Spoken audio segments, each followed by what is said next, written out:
Sveiki atvykę į Matematikos guru kanalą. Išmokite matematiką kartu su mumis. Šiame video spręsime trikampio ploto skaičiavimo uždavinį. Duotas trikampis ABC. BD yra trikampio aukštinė, jos ilgis nėra duotas. AD ilgis 7 cm. DC ilgis 5 cm. Kampo DBC dydis 45 laipsniai. Turime apskaičiuoti trikampio ABC plotą. Norėdami apskaičiuoti trikampio plotą, turime apskaičiuoti jo pagrindo ir aukštinės nuleistos į pagrindą sandaugos pusę.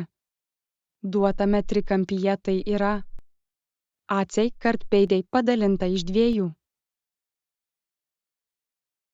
AC ilgis nėra duotas, tačiau galime jį apskaičiuoti, kadangi žinome jį sudarančių atkarpų AD ir DC ilgius.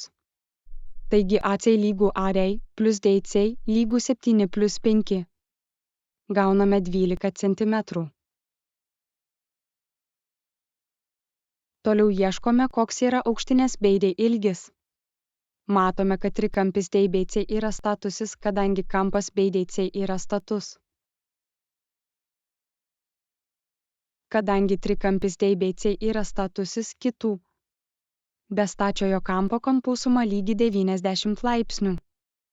Vadinasi, kampo DBC dydis plus kampo BCD dydis lygų 90 laipsnių. Žinome, kad kampo DBC dydis yra 45 laipsniai. Kampo BCD dydį apskaičiuojame iš 90 laipsnių, kas yra abiejų kampų suma, atimdami kampo DBC dydį, kas yra 45 laipsniai. Gauname 45 laipsnius. Toks yra kampo BCD dydis. Matome, kad kampas DBC ir kampas BCD yra lygus. Kiekvieno jų dydis yra 45 laipsniai. Tokiu atveju trikampis DBC yra lygiašonis. O tai reiškia, kad jo kraštinės DC ir DB yra lygios. Kraštinės DC ilgis duotas pradinėje sąlygoje ir jis yra 5 cm. Tuomet kraštinės BD, kuri yra trikampio ABC aukštinė, ilgis taip pat 5 cm. Taigi suradome trikampio ABC aukštinės BD ilgį. Galime apskaičiuoti trikampio ABC plotą. Prisimename, kad šio trikampio plotas tai pagrindo AC, kurio ilgis 12 cm. Ir aukštinės BD, kurios ilgis 5 cm. Sandaugos pusė. Tai yra 12 kart 5 padalinta iš 2. Gauname 30. Trikampio ABC plotas yra 30 kvadratinių centimetrų.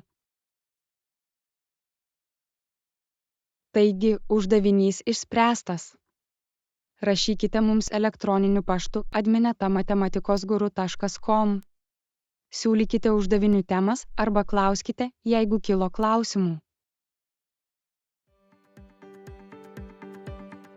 Daugiau naudingos informacijos rasite matematikosguru.com svetainėje.